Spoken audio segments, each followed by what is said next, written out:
All right. So, hi everyone. If you don't know me, I'm Helena Carpenter. Yeah. I am one of your Rocky judges. And so, if you guys could do me a favor and throw in the chat what ski team you're calling in from or where you're calling in. I believe we have people coming in from all over the country tonight. So, thanks for joining us. Rocky's really happy to have you here, and Yeah. I'm super excited to say hi to the freestyle friends and family for the season. Happy ski season and happy Olympic year. So super. All right. Well, we will start jumping in. I see Winter Park, Team Summit, Steamboat. Awesome. I know we've got some Vail on here. Excellent. Thank you guys for joining us. So we'll hop into it. So this is Rocky Mountain Freestyle behind the scorecard. Like I said, I'm Helena Carpenter. I am one of your Rocky and US team judges. So great to see you guys here. The biggest question that we always get is how does our scoring go? So that's why we're here. We would love to share this with you guys. So going through on the screen. Get inside the mind of a judge. All right, that's what you think we do. A lot of the times it is, but no, we have a lot going on. So we're looking at carving, amplitude, form, absorption, upper body extension. We always have numbers in our head. We as judges have actually spent a lot of time preseason training coming into this Olympic year. And so six of your Rocky Freestyle judges were actually in Calgary at the FIS A level clinic, which was wonderful to have us there. In Calgary, we were actually half and half, half US and half Canadian.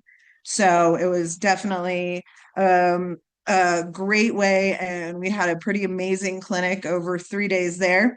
We also had a Rocky Judges Clinic last weekend, this past Saturday, and got together as well just to go over everything. We do have a lot going on this year, coming in with component scoring. So it's great to get everybody together. So we'll start with some trivia. If anybody is on the chat right now, how many, without Googling it, how many Rocky athletes are currently on the US ski team for moguls? Throw it in the chat. Let's see who's got it right. Anybody? Three, five, seven, nine. Anybody have any ideas?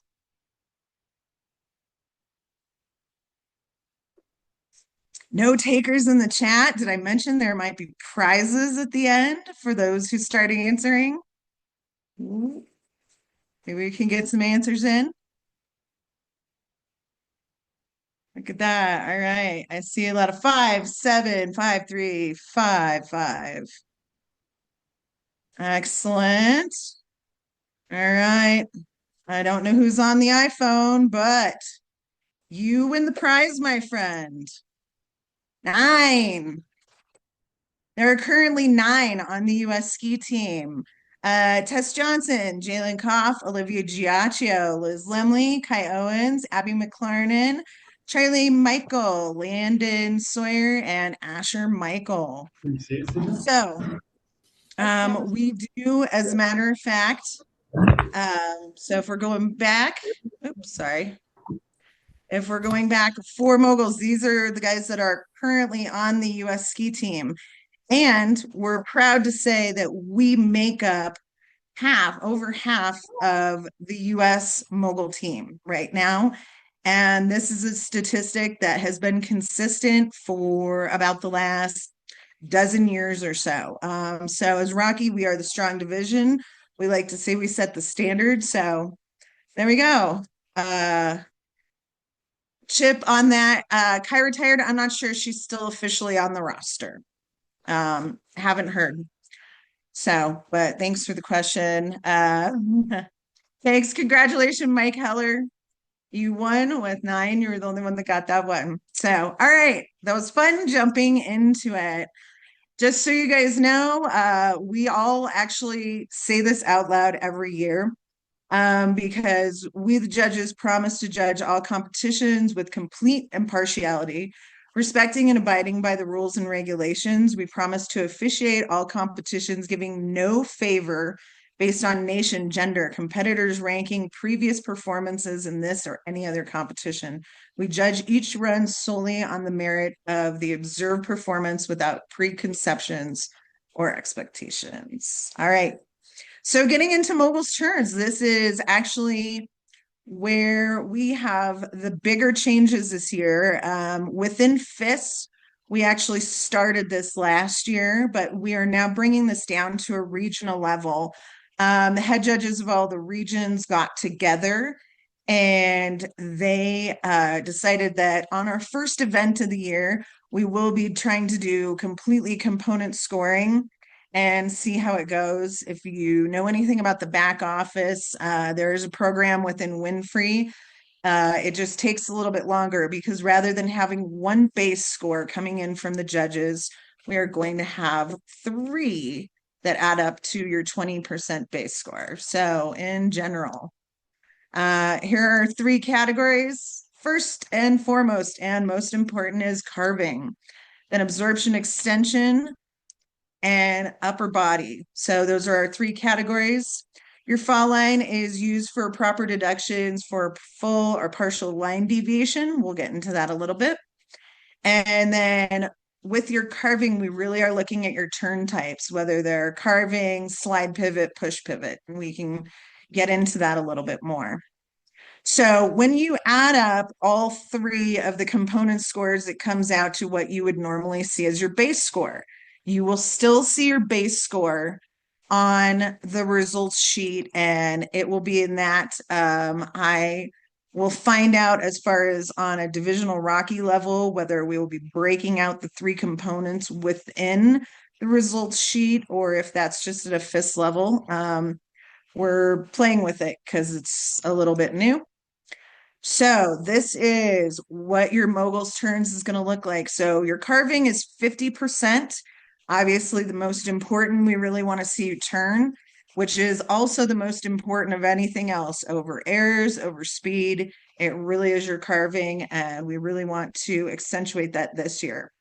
Absorption extension is 25%, how your knees move and down, up and down the moguls. And then 25% is your upper body. And as we used to say when I was skiing, can you put a tray on their head with a glass of water on it? Is it going to make it all the way down the hill? So you can see that the way things are working out with it, you still wind up with your base score out of 20. It's just how we're breaking it down. This was actually brought to us from FIS because the coaches really wanted to see where athletes can improve and not just a general base score. So we're really getting out. So very important body position for carp turns. When you look at your Olympic skiers, when you look at your World Cup skiers, you are going to see that they look like they are effortlessly coming down the hill at warp speed. So that's what we want to look at. The turn is initiated with pressure as the knees and ankles, feet roll and flex the skis onto an edge, and extension begins. We do want to see the tip pressure coming in. We don't want to see the bottoms of your skis slapping down. And then absorption is used to not only maintain your balance and control pressure, but with the ski snow contact, once the kids and athletes get up to a higher level, that's really what's going to be making your speed checks going in there, because when you carve the turns, you'll notice that the tips are going downhill as opposed to across. So that's what we're looking for. Rotation and upper legs are minimal. Basically, when we're talking about legs should be together, obviously, and we're looking at it. So we really want to see the tips driving down, and we really don't want to see the sides of those boots sliding back and forth. So Timing and placement of your pole plants. We will talk specifically about deductions for pole plants, but that's popping off with both. It generally shows a little bit of imbalance in the skier.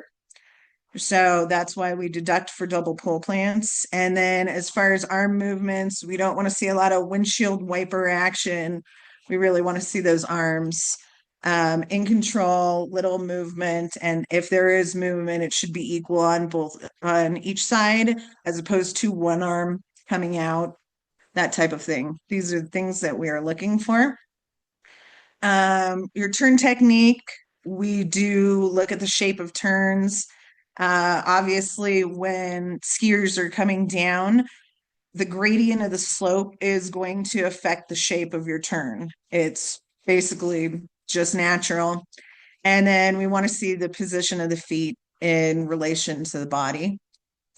So your feet aren't sliding out really far from one side to the other or sliding sideways one side to the other. We can go through this, but this is first of all in the FIS handbook, but it is also going to be rebroadcast. And if anybody would like a copy of this, you are more than welcome to hit me up and ask me for it. But this is basically what we're saying. We all know what a good turn looks like. Turn that is not quite as good. We don't want to see the base of the skis. Same things I've been talking about. Example of optimal carving. So we're going to just show a quick video here. So if you notice, the tips are driving down. There's ski carves the face of the mogul, not the back of the mogul. Crest of the mogul, tips move down and follow the fall line.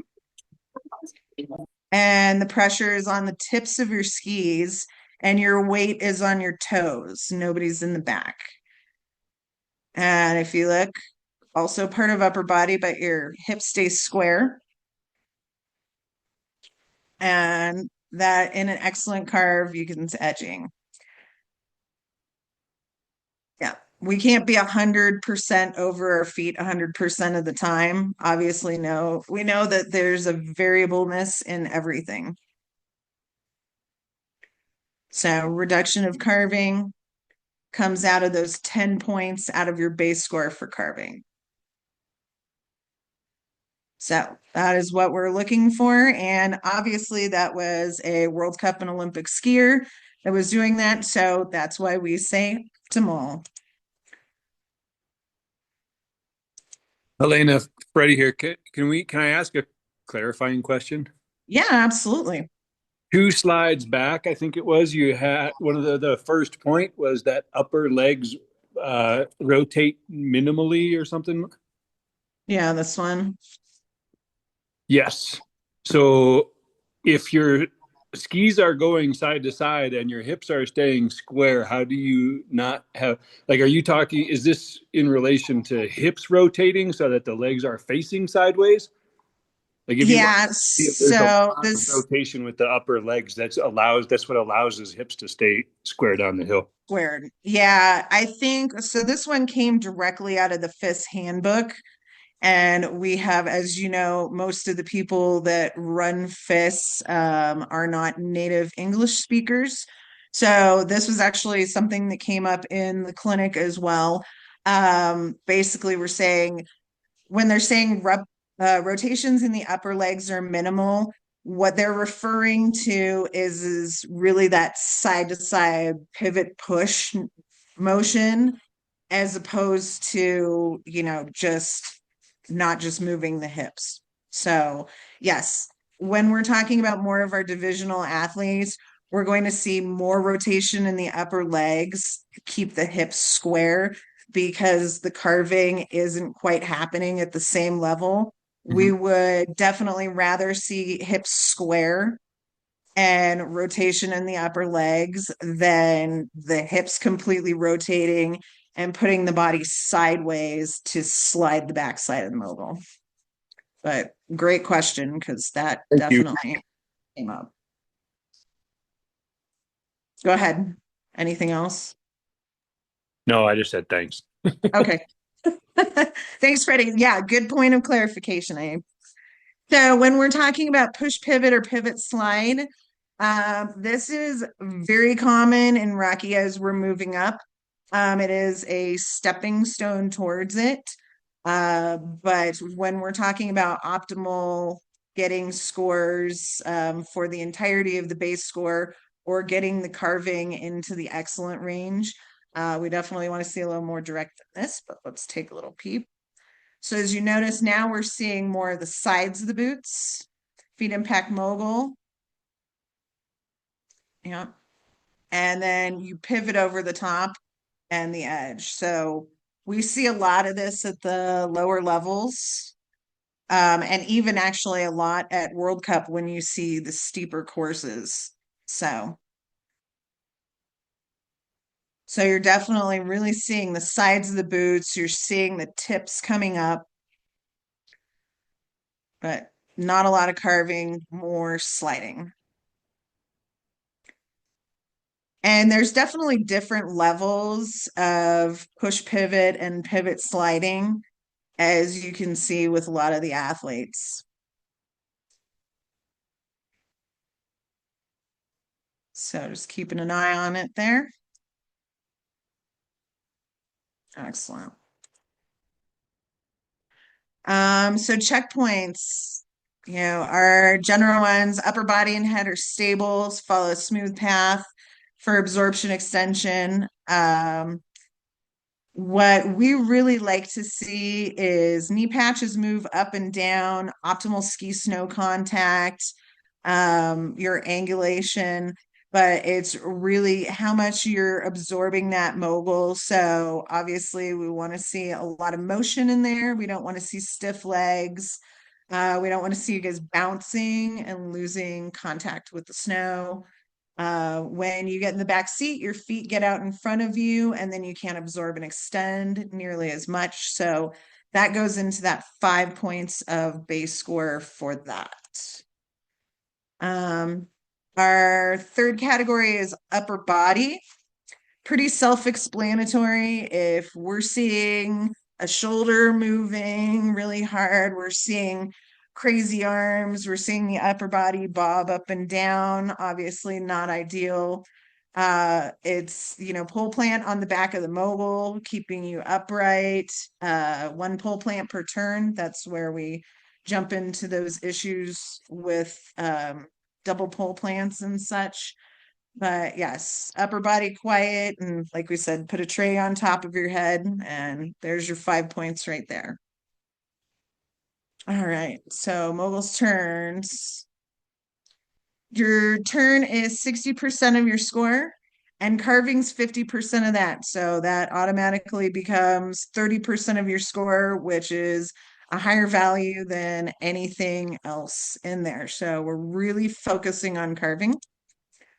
Turn base score as follows: carving 50%, absorption extension 25, upper body 25. We talked about that. So when we're talking about deductions, now that we have obtained a base score, 6.0, any complete stop. That's a fall, a stop. And we've also had a lot of questions in the past where we've had athletes come down and they don't stop moving, but they change direction. So they go from forward to backward and then forward again. So, according to the laws of physics, we do have some really interesting scientists that are judges. According to the laws of physics, you cannot go backwards unless you stop at some point. So, if you're saying we didn't come to a complete stop, well, you reversed and went back, you're still stopping and changing direction. Complete fall without stop or interruption, significant sliding. This is maybe you fell, but you continued to move down there, or sliding around a line, that type of thing. Hard touchdowns, front roll, medium touchdown. We're talking about hands, hips, anything like that. Light touchdown with interruptions. There we have that. We'll talk more about line changes in a moment. So this is what's new The really pretty colorful chart is mostly just used at FIS. The scorecard on the right-hand side is what you're going to be seeing at Rocky this year. Thank you to Alex and Dave Dreitline. We have new scorecards coming out for this, but this is how it's going to look. We're putting things into our categories: poor, managing, adequate, good, and hopefully excellent for a lot of them. But you will see how everything's broken down, the carving in a 1 to 10 point scale, and your absorption, extension, and upper body in a 1.5 to scale. Oh, wow. That's cool. Yeah, so it's a little weird when we're on the FIS ones and we just have these steno sheets and not the scorecards. I included it just so you could see they made all the pretty colors for us. So uh, yeah, step out or stumble. There we go. Oh, I do not know why my video is not showing right now. But what we're talking about is you do get deductions after your air when your feet hit the ground. So your judges that are judging are going to give their turn scores to any time where your feet are on the ground. So, say for example, you have a step out, a stumble, a bad landing off of an air. That is not only going to affect your air score for your landing, but it is also going to go towards deductions on your turn scores because your feet have hit the ground. And we'll see some examples when we get to video.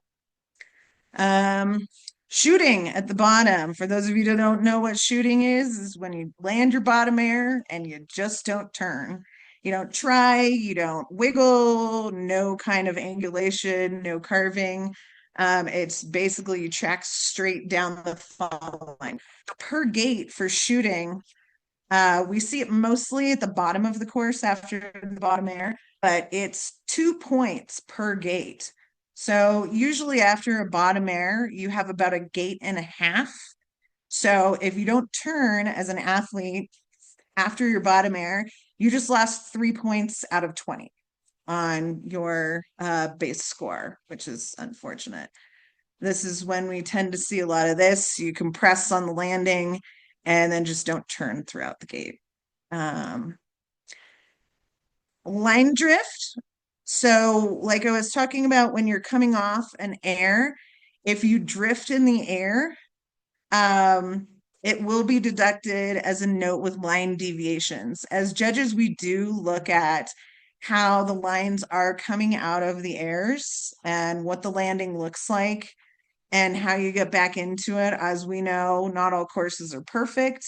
Sometimes you'll get shot a little to the right, a little to the left. But a drift is when it involves your line deviation. So you're up in the air, you move over, and you wind up half a lane over, an entire lane over. So that's when drift comes in. And if there is any issue of the line, it will be discussed at the draw meeting with your coaches and the judges and the jury. So if we're looking at the screen here, our skier on the left in the blue is obviously landing and coming into the line. Our skier on the right drifted a little bit, and this is from the same course, so we know where the line is. So that will result in a deduction. And your deduction for a full line, whether it is in the air and landing in above your line, or if you deviate out of the line, it is 1.6 per line. Hi, loose. All right. A reminder, double pole plants. So every double pole plant is 0.4 of a deduction. And what they decided is once you get past 4 double pole plants, your max is 1.6. If the athlete is consistently double pole planting, it will come out of their base score, and that would be in the upper body category. All right. So something new. Straight running the chop. So in years past, it was you have to turn as soon as your skis hit the ground, whether it's the beginning of the chop or the end of the chop. FIS in the US has said straight shooting happens only after the chop. If an athlete lands high on the chop, leaves the landing zone out of control, that'll be the base and the jump score. But if you land on the chop and you have what we used to call a pause, if you have a pause to run through the chop before you start turning, that will no longer be a deduction. So that one's nice. We'll take it. When I was talking about line deviations, so if you're looking at it, this is a 4-lane course. If you start somewhere in the middle and you start at point 0 and lose some control and you go out one line and now you're in the second line, so that is 1.6. If you wind up going another line over, it is 3.2. As long as you immediately return to your original line or another line, you can still go into 3 or 4. As long as you do it in a timely fashion, there will be no additional deductions. However, if you ski for several panels in an opposite lane, so say you just move from position 0 to position 1, and you stay in that lane for a series of several turns and then choose to go back to your original lane, that will count as another deduction for another line. So athletes, if you do change lines, get back there immediately or stay where you are. All right, DNF, do not finish. When we're looking in between the blue gates and the red gates, 2 skis inside is acceptable. There is no longer a rule where if you pass the gate with your 2 skis, are you allowed to hike back up? Doesn't count. You've already DNF'd. That's the ruling. So unfortunately, you cannot pass the gate and then hike back up and try and jump back in, as in years previous. All right, so we'll do a little video training here and we'll stop and ask really quick, does anybody have any questions on anything that I've gone over so far? I do. Always. I know. So we spoke about shooting, Yes. and usually that pertains to the bottom section. Has there been any conversation about dual skiing where we see skiers essentially shooting an entire middle section to make it across the line first? Yes. Okay. We are trying to, starting at the FIS level and going down to the divisional level, we are trying to obviously still promote carving. And Freddie, as you and I talked, we don't want to make it into 2 different completely events where it's just go speed, ride your heels, and you're going to win duels. That's not the way it works. So there has been some extensive conversation about that. And we did in the FIS clinic go through non-turning, just absorbing shooting through the middle. So that will be noted as a deduction in the singles. And when we get to duels, we do it a little bit differently, but it has been noted. The other thing about non-turning that was great that you bring up is, say an athlete comes out of the top air, loses control. So now we've lost, now we're over deviated into the next lane over. And then they take a big swooping turn, or making one big slalom turn, don't really, or GS turn, don't really ski anything and kind of swoop back and come over. Well, the length of the gates in between there, we're going to take as a 2-point deduction per gate, basically as a shooting because it's a non-skiing. And then in the format with duels, it's basically coming down to a non-skied section and it'll reflect in the, 4150. But great question. Absolutely. Anybody else? Okay, super. All right. Sorry, we have some great video. We've got some shaky video. So when we're talking about carving with this athlete coming in, so we are seeing some leg separation. We are definitely seeing that push, pivot, pivot, slide going on, more pivot, slide. A little bit of A-framing. So we're not in the optimal carving range. Really quick after this air. So now we're looking at how much are we actually turning through the bottom? Is there a little shooting in there? Yes, but the skier managed to angulate the skis. So probably a small deduction in shooting on that one. Quick, Helena, Yep. yeah, and if you want to go back later, but you showed two World Cup skiers, one that was carving and one that you said was more of a pivot oriented slide pivot. Um, Yes. what would you have scored that slide pivot at that level? So what would the base score roughly be for something like that compared to that carve turn? Okay. So with the carving on the first carve turn that we're looking at, that would have been in our excellent category. So the original one. So within carving on that 1 to 10 scale, it would have been between 8 and 10.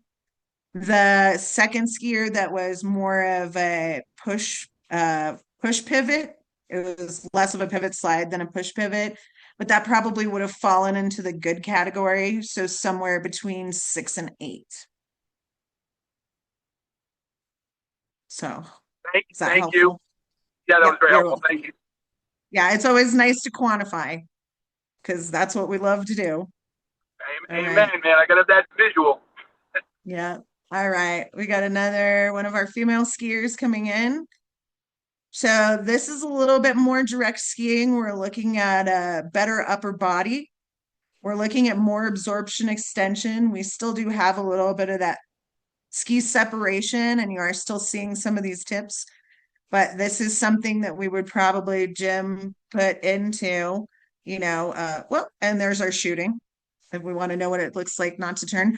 But we would be looking with that one probably into the high good category because you're not seeing as much of the boots. You're not seeing as much of sliding. She's really keeping that upper body up. So with upper body and absorption extension, we would probably put that in the high goods, low excellence. So moving on to our next one. Oh, sorry. I think that's the same one. My apologies. Got another one coming in.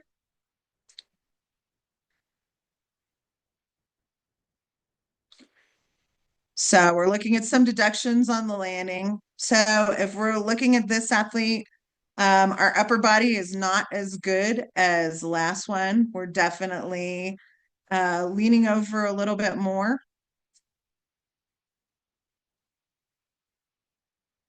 Little wheelie for deduction, and that would be a little bit of the shooting and such at the bottom. So our second skier for their base score, not talking deductions, but for their base score, our second skier out of these three would have had the highest for carving, upper body, absorption extension. Let's take a peep at these. All right, we're into the men.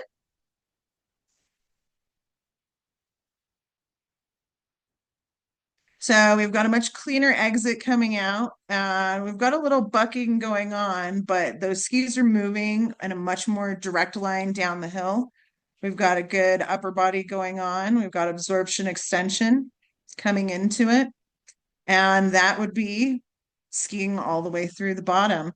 So within that, not counting deductions, we probably would be in the low excellence for that skiing.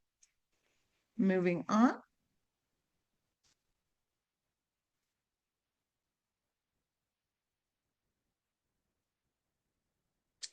Little bit of a line deviation coming off that air, but that would be something that the judges were talking about. You can see a couple double pull plants that are in here. A little heavy on one foot. And this year, the little bit of shooting, the pause after the bottom air, we wouldn't have taken any deductions off of, but there were a couple missed turns. It wouldn't be a full deduction for shooting. We also, as judges, get up on the stand and take a look-see at where the end of the chop is, how many gates are there, and we're all in agreement for each venue because, as we know, each venue is different. Let's take a look at another one.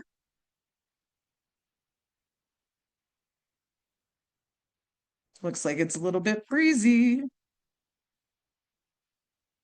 All right, so coming out of that. So we are seeing those tips of the skis coming down a little bit of the sides of the boot.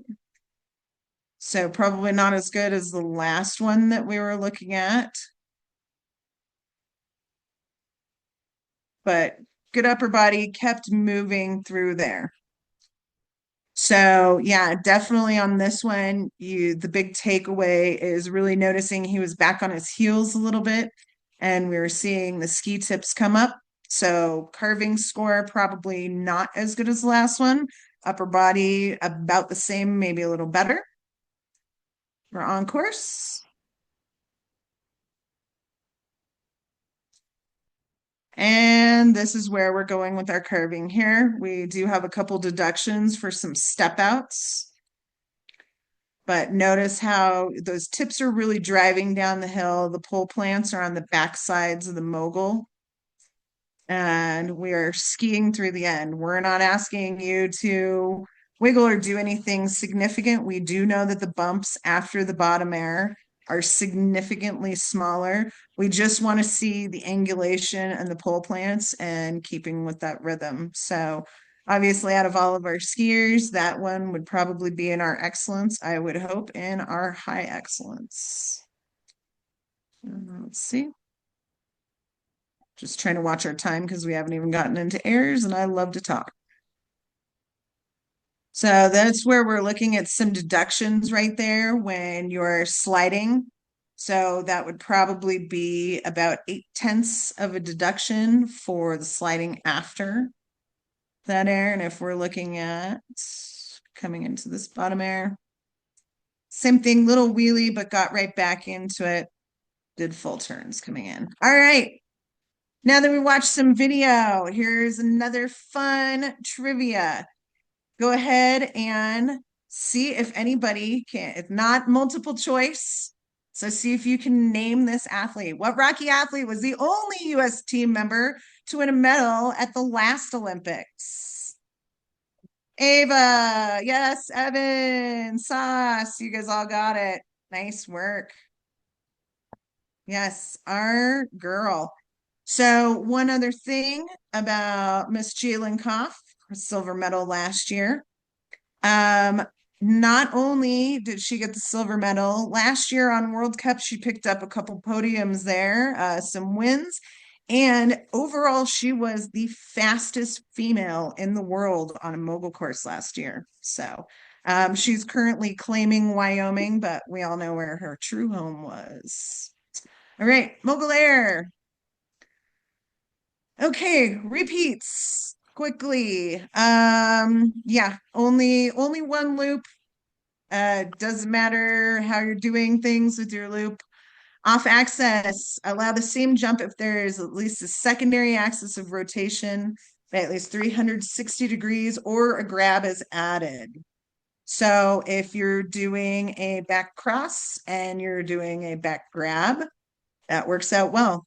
Straight rotations, if two jumps are done from the same category, they must differ by 360 degrees more. A grab is added.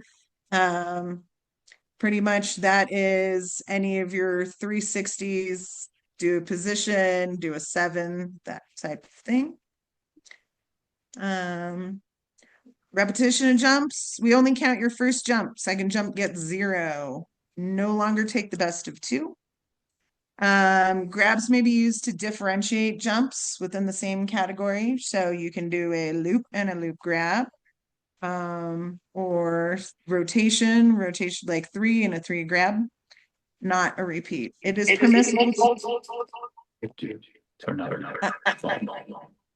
it is permissible to do a back lay and a back grab, or a 7-OP and a 7-OG.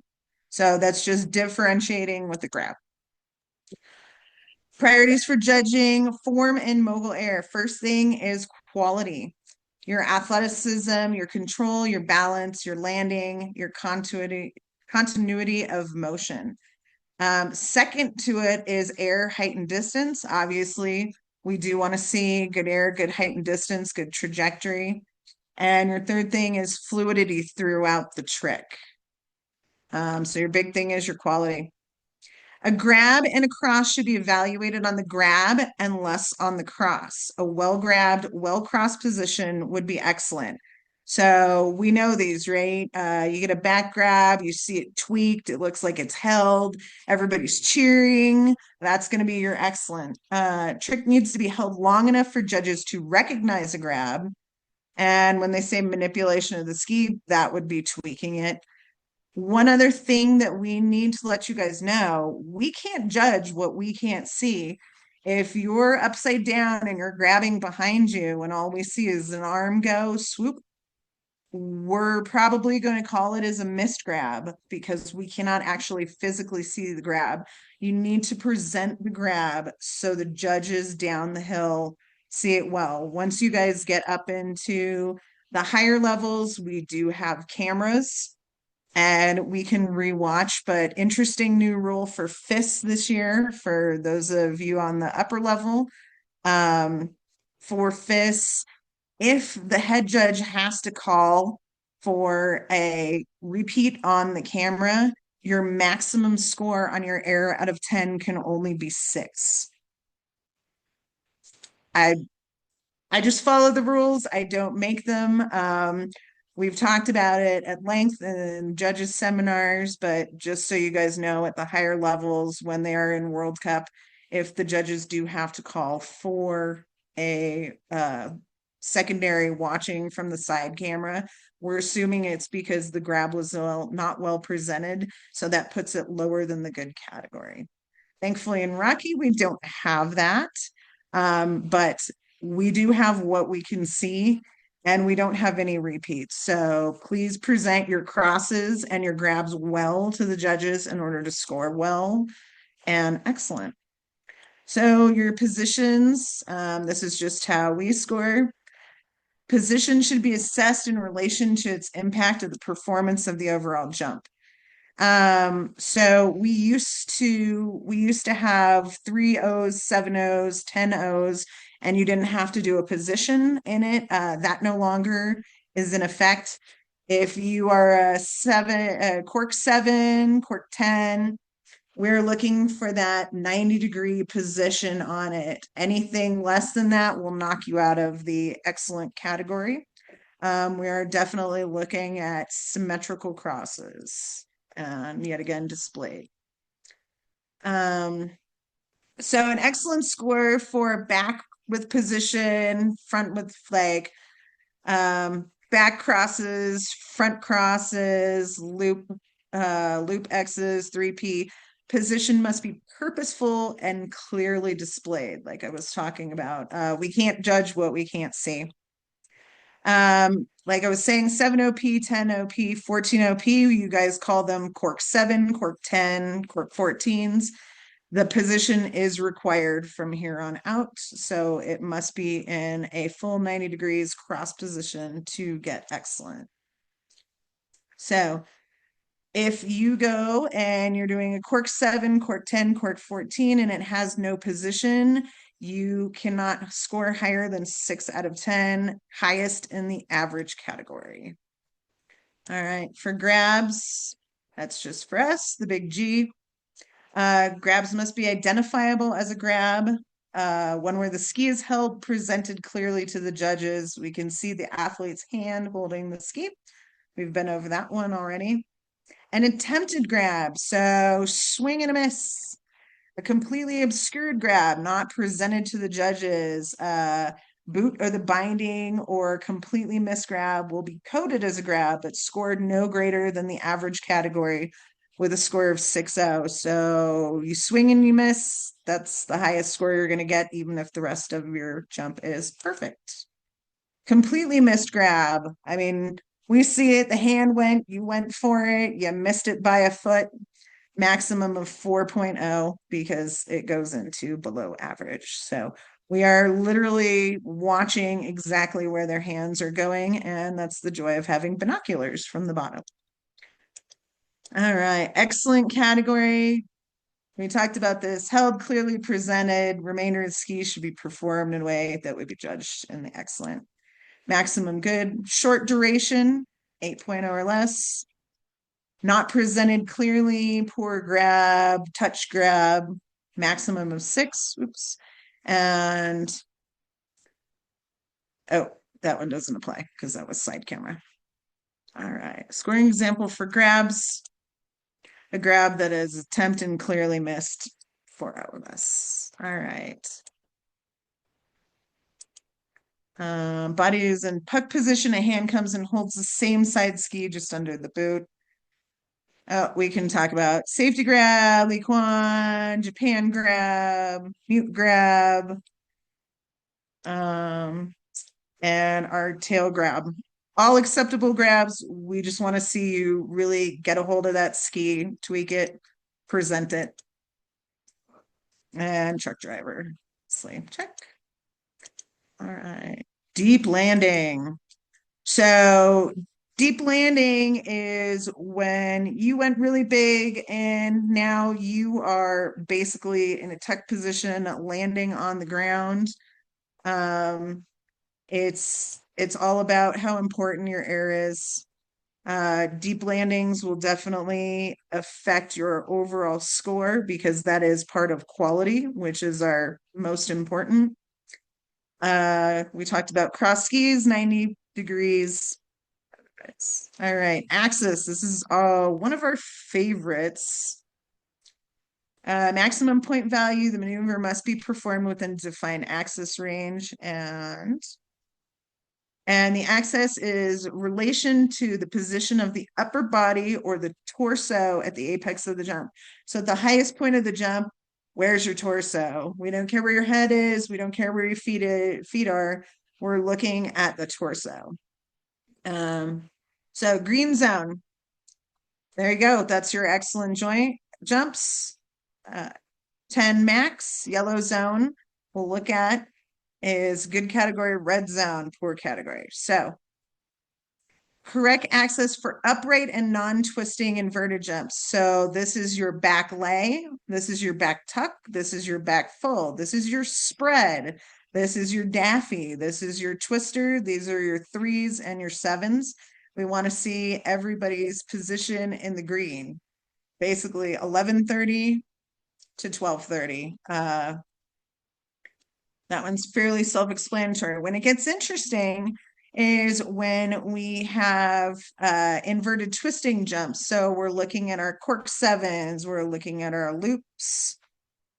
Oh, sorry. Inverted twisting jumps. We're looking at our back fulls. Probably at this level, not back double fulls. Back fulls, you get a little bit more leeway because of the twisting when you're coming off on the back flip.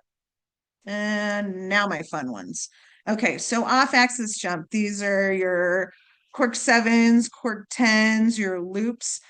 We do want to see you guys in this middle region on one side or the other. When you start, we call them very flippy jumps. When you do a cork 7 and your skis go directly over your head, your maximum is going to be a 4. If it's questionable, you're on the lines, we're probably going to be at maximum between 6 and 8, and we want to stay in the green zone. So when you guys are looking at your video, it's always nice. We actually had one of the Canadian judges who loved to put this over the top of a picture of the apex just to see exactly where they were. But this is when we get into the interesting phases because those cork 7s can get slung straight up, they can get slung sideways. So, all right. Control of landing. Full control must be gained after every jump, resulting in controlled turns. important to register the direction of the landing. So if you're landing and your skis are completely sideways, 90 degrees to the hill, and so are your shoulders, we're not considering that full control. You probably either over rotated or came up short. Air is scored into return to control. This is something that a lot of people don't understand. Our air judges will still continue to score your jump until you gain control. And this is because a lot of times if you're crashing or in the back seat, you're out of control. It's a direct relation to your air. It doesn't have anything to do with your turns. But yet again, if you have a problem on your landing, you're going to get dinged again from your turns judges because they judge from when your skis hit the ground. No change of direction after landing. We evaluate the competitor's performance from landing till the end of the run. So say you land your bottom air and you don't gain control and you're wheeling and heeled up, that's going to affect still your landing on your air as well. Just changes in new DD. Your coaches can explain that one. So let's look at some video, shall we? All right, coming into the top air. Back full. So as you're seeing that back full, we're within the range there. But as you notice, he's not in a completely straightened out position. So some deductions, but good landing and moving through. That's when we're talking about the cross not quite coming to 90. And the second one, just really quick. Let's see if we can move it down. So if we're looking at, doesn't want to do slow-mo for me, but he's coming up, not quite to 90, almost makes it there, and then might have made it to 90, but this is yet again how you're presenting it to the judges. So that would have made it not quite there. Next air, she's coming into the top air. Nice spread. Some issues on the landing, not quite completely symmetrical. Probably would have been sitting in the good category, landed a little bit on one foot. We'll have her move down to the bottom air.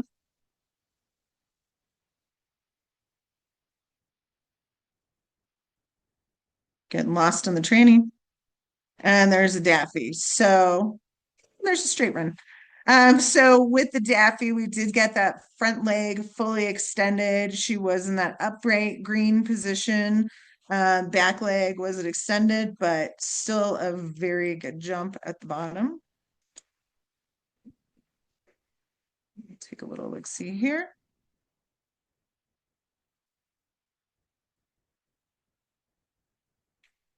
So the hand was moving towards the side that it looked like it wanted to go grab. Did anybody see a good grab? Nope. And that's where we're seeing it from the bottom. So that's when we say they have to be well presented. That's beautiful for 90 degrees. Bottom air would have scored in the excellent category. Really well presented. Not huge, so it probably wouldn't have been in the 9s, but I can see the 8s. All right, I'll do a couple more of these. I know we're supposed to end at 6. I understand if anybody needs to jump off, and I'll just move through these. So there's perfect example of drift. So you know, not only get deducted for the air for the drift off to skier's right, but you also get the deduction for moving back into the lane for full lane. So would come out of both scores. Good stretch spread in the air, had a little rolling down the issues, a little bit on the landing. Let's see. We'll do one more quick 7 up top. Little imbalance on the landing, but overall the jump was good, actually in the excellent category. And as you can see, we've got all sorts of new grabs coming up, and that one wasn't held for very long. I probably wouldn't put it into the excellent, but it was well presented. All right, trivia time again. What Rocky athlete was not originally on the US ski team for 2018, but wound up in super finals in the 2018 Olympics? Anybody know who our Rocky athlete was? Was not on the US team going into selections. Yeah. Sas, Ava, Luca, there we go. Yeah, it sure was. So, are you afraid? That was Casey Andringa's thing. I'm really proud to say that I actually coached him and I've judged him. So, yeah, Casey Andringa coming out of it. So, interesting conversation. We call it the Andringa factor. But we're coming into selections in an Olympic year. If you get first in selections and you do really well in World Cup, there is no doubt that you can go to the Olympics and wind up in super finals. He was our little anomaly. All right, dual moguls. So at this level, we just have the 5-judge format. We're very blessed to be in Rocky because in a lot of our other divisional ski areas, they only have 3 judges. So you have 2 on turn. You only have 3 judges, so they revamp everything that they do. 7-judge format is what you're going to see at selections, at nationals, at NORAMs. So 5 points apiece for 25 points in the 5-judge format, 35 points in the 7-judge. And we are only on classic dual moguls for any of those of you who have had to fight through the other version. We don't talk about it these days. Yes, there was a whole thing about 3 versus 5 judges, 3, 5, 7. There always is. Thankfully for the most part, our Devo and RQS, and this is all Rocky comp right now. Devo and RQS, as far as base scores, they're still going on the 20 points. Our Devos have lower deductions. Nothing is changing with our Devos and RQSs.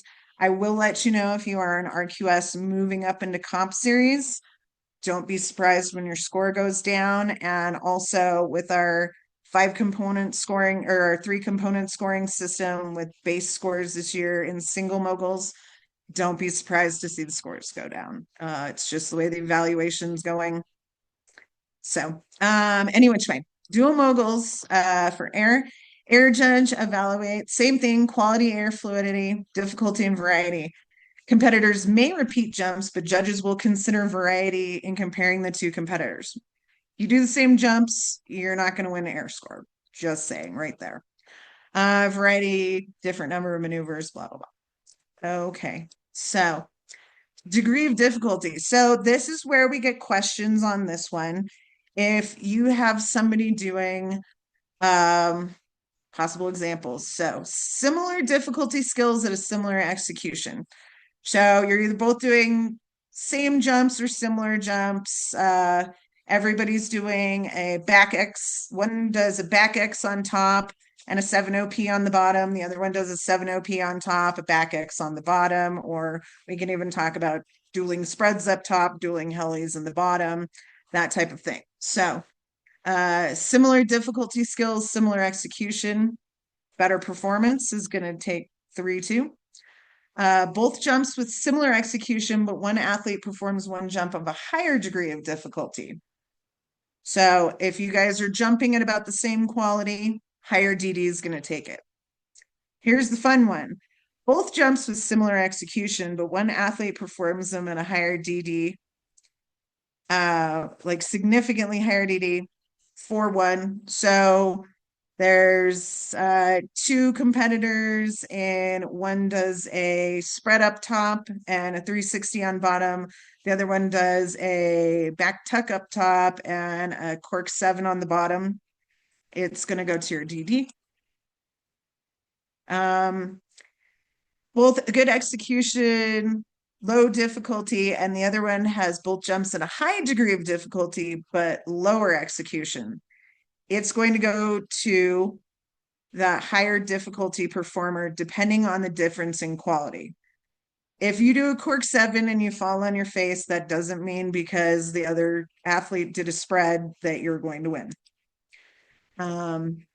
Pretty much, it's what we expect.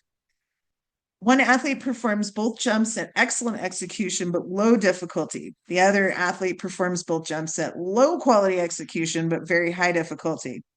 This is the fun one. Judges go 3-2 to the athlete with excellent execution. You can be doing upright airs and do them excellently and beat someone who is doing inverted airs not well. So, a competitor who repeats identically the same maneuver doing a run will receive a deduction of 2 votes per air judge. You do a back tuck up top and you mess up and do a back tuck on bottom. There go 2 of your points. Competitor who performs 2 different maneuvers from the same scoring category receives a deduction of 1 vote per air judge. Same scoring, different maneuvers from the same scoring category is 2 uprights, 2 2 grabs, anything like that. As far as speed, and this is when it comes in, the time difference between the competitors. So what Freddie was talking about earlier is we're seeing a lot of athletes in duels who are really preferring speed over quality, and we're trying to get rid of that. We'll see if this time difference changes. It's an Olympic year. It's not going to change this year. It has been discussed that it will change later. But if you're 0.74 seconds or less, it's a 3-2. Time difference between 7.5 and 1:49 is 4-1. And if you're a second and a half faster, it is a 5-0. Stayed for a while. DNF. Out of the gate. Basically DNF just like singles. Cross outside, drop below the gate, you're out. Crossing the middle line of the course, 2 feet. 2 feet.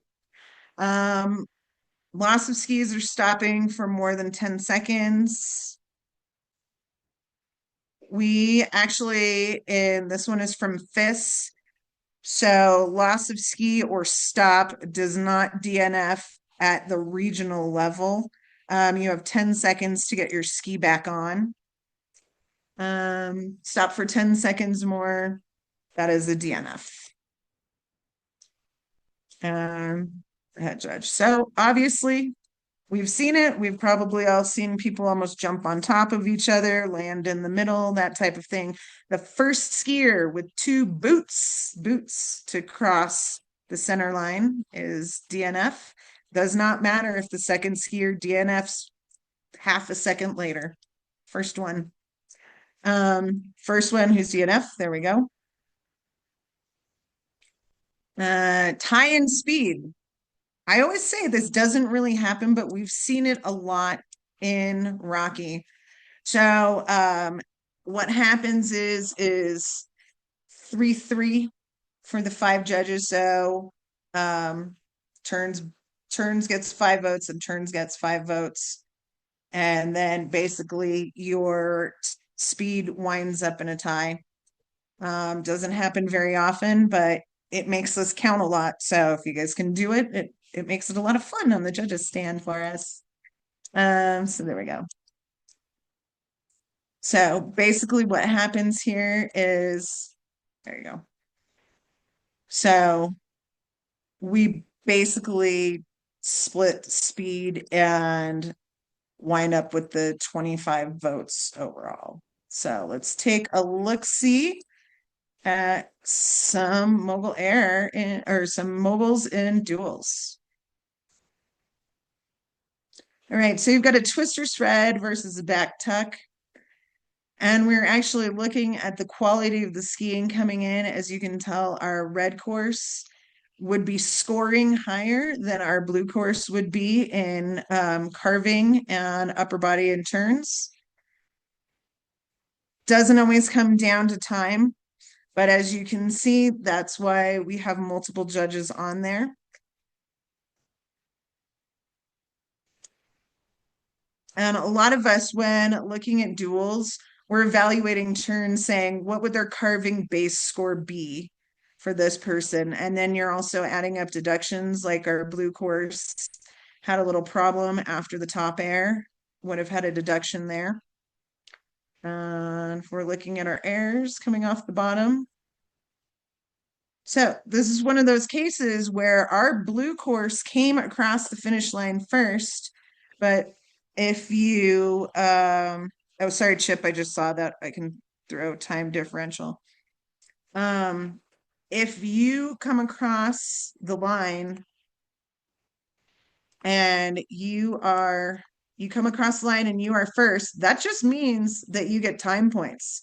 That honestly doesn't matter. Let me see. Sorry, Chip, I'm looking for you. Did I pass it? I totally think I passed it. Yep. Okay. But if you're coming across the line first, that doesn't mean that you're winning, because obviously we saw in that last one that the blue, I'm looking for it. Sorry, Chip. Hold on. Yeah, it was fun going back when it's one at a time. There we go. There you go. So there's your time differential. And all of the judges have it up. But as we saw in the last video, blue came across first, but was not going to be winning for turns and was not going to be winning for airs, but they are taking speed. So like what Freddie was talking about before is you might have somebody who's trying desperately to get those speed points. They get back on their heels, they're not turning, they're screwing up a little bit. That's not what we want to see. We are not an alpine sport. We are not in it solely for speed, and your judges are keeping eyes on you. Just because you're faster doesn't mean you're going to win. All right. Let's move to the next one. I think we just saw this one. There we go. All right. And on course.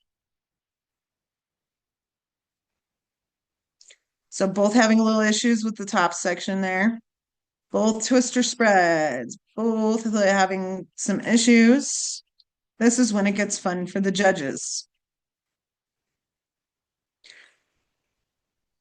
So we're going to watch this one more time, and I want you guys, after the second one, considering they both did the exact same errors and had a bunch of mistakes, I want you guys to watch this one more time, and I want you to put in the chat, is it blue or red? On course. So we saw both having some issues in that top section, both twister spreads. One of them had a little better quality of a jump. All right, blue course getting on their heels. Now red course getting on their heels.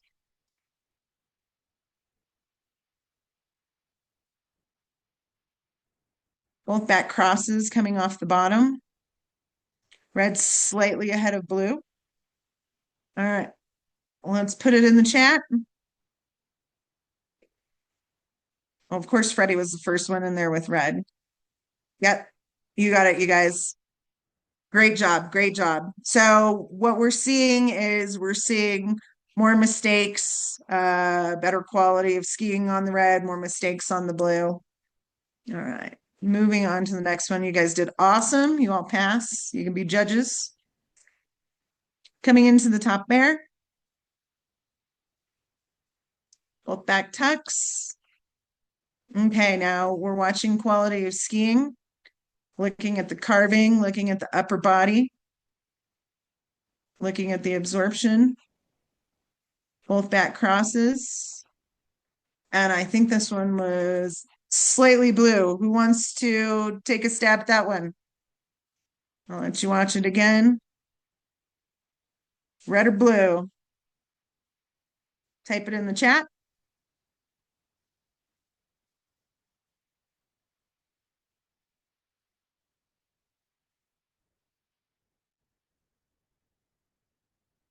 Yeah.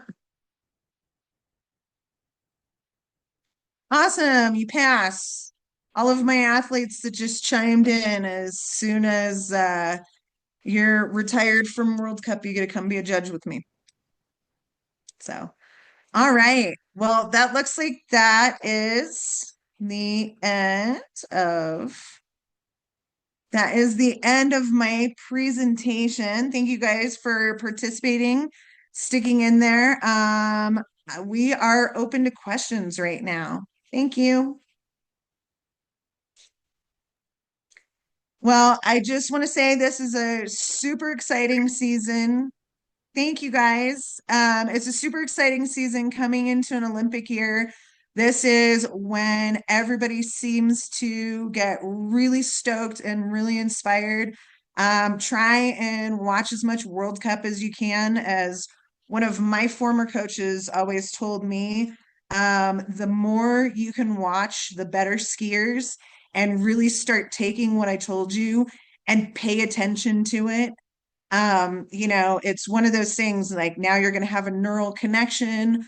Hopefully your skiing will start moving in the same direction as our upper level athletes. And by the way, welcome to Rocky. I don't mean to toot our own horn, and sorry for anybody from any other division, but we do have the most mogul skiers on the US team, and it's been that way for almost a couple of decades. So even if you're getting frustrated because, it's a really difficult division to be in, as far as, your other people, you always want to be around people that are the best at what they do.